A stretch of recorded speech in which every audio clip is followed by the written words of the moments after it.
What's up, everybody, and welcome to Nick at 9, an opera variety show hosted by me, Nicholas Brownlee, right here on the TDO Network.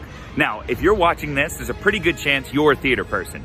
Whether you're a patron or performer, admin, or backstage crew, you love the theater.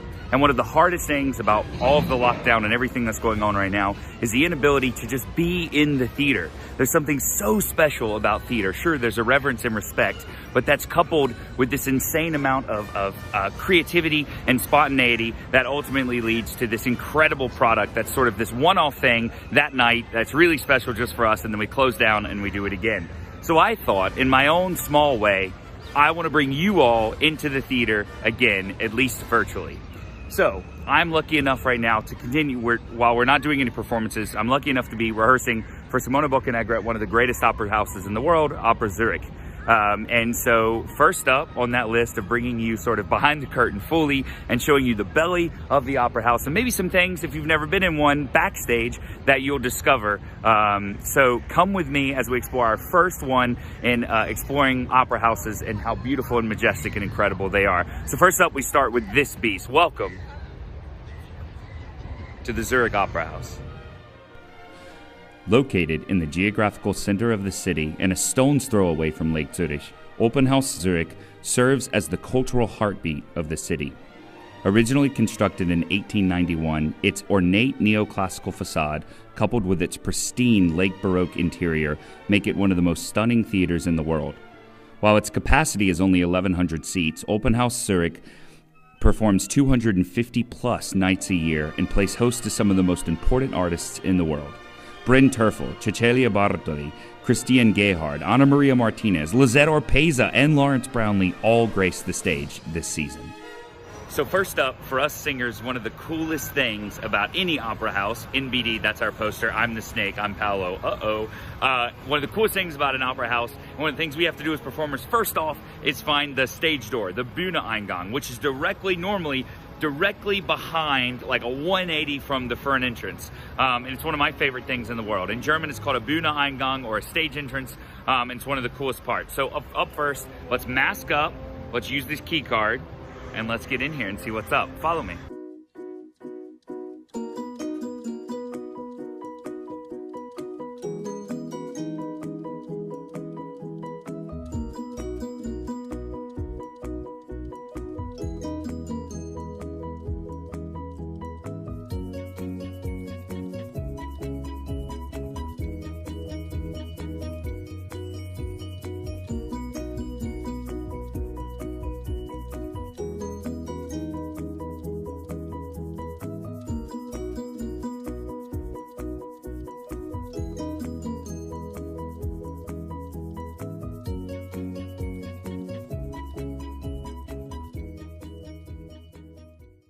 One of my favorite things about any theater is there's always a sense of level playing field when you walk into a full-blown practice room.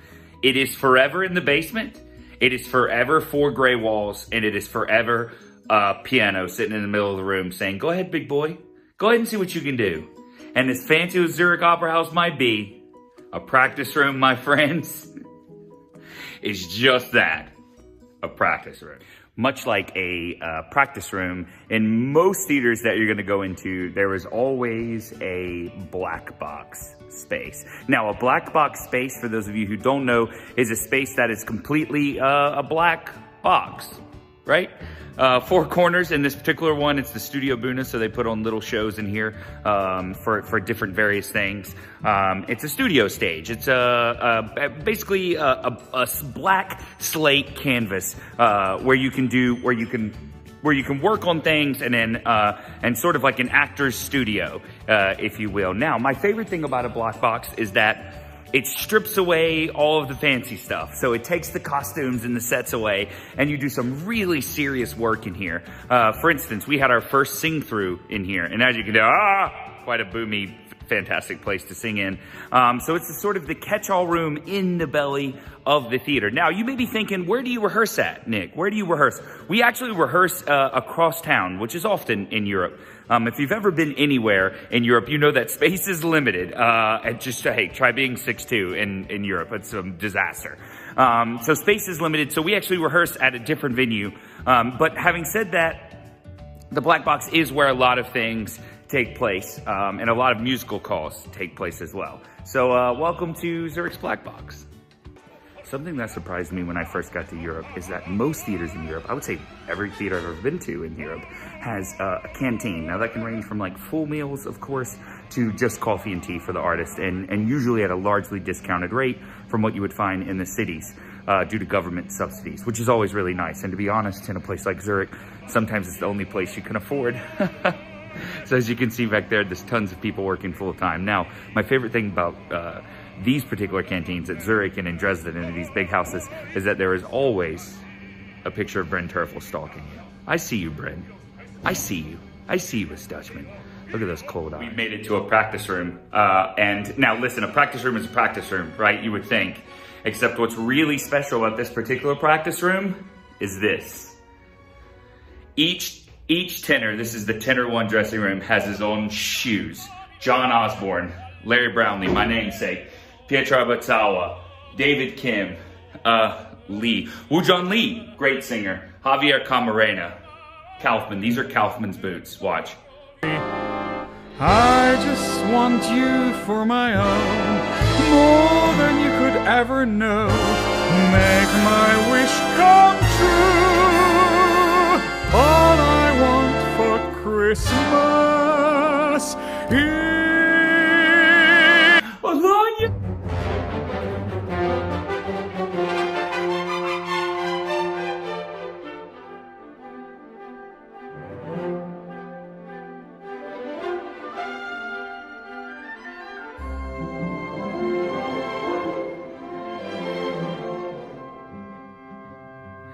You can say a lot about this opera house. You cannot say it doesn't have stairs. However, that aside, one of my favorite rooms in the entire building, bar none, is a place called the Spiegelraum, or the Mirror Room. Welcome to the Mirror Room.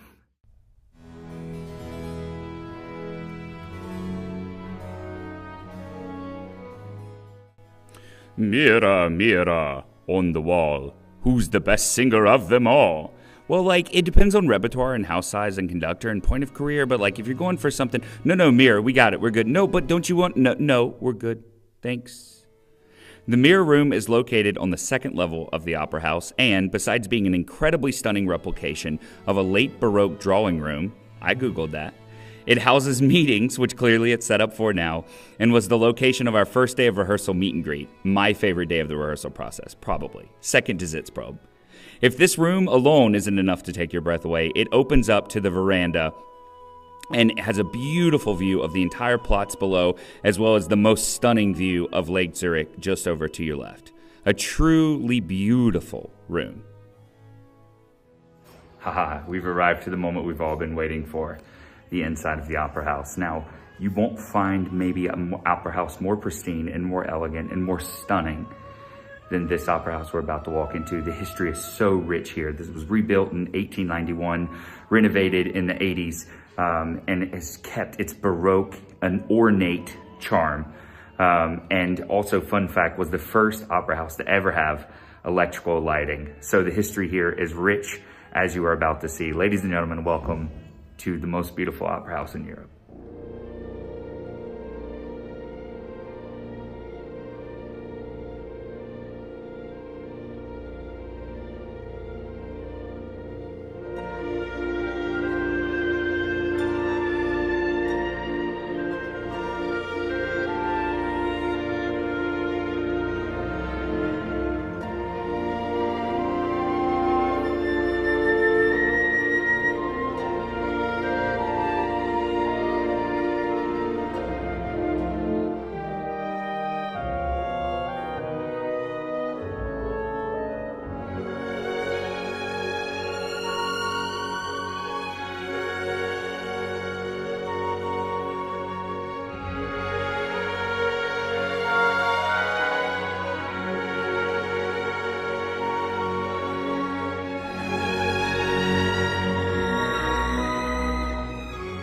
And here we are back outside the Opera House in this beautiful, absolutely stunning Platz on this beautiful November autumn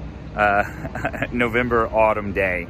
I felt this would be a great place to end it because where I'm going to actually take you to now as I walk is located, of course, right on, you heard it in the beautiful voiceover, located right on Lake Zurich is the Opera House, and it's just fantastic. A huge shout out to Zurich Opera for letting me do this, and a huge shout out to them for continuing to work and rehearse. All of those who are missing theater, baby, I'm right there with you. I'm right there with you. But when these halls open up and when the doors open up, I promise you we are in for a special revival, a special treat.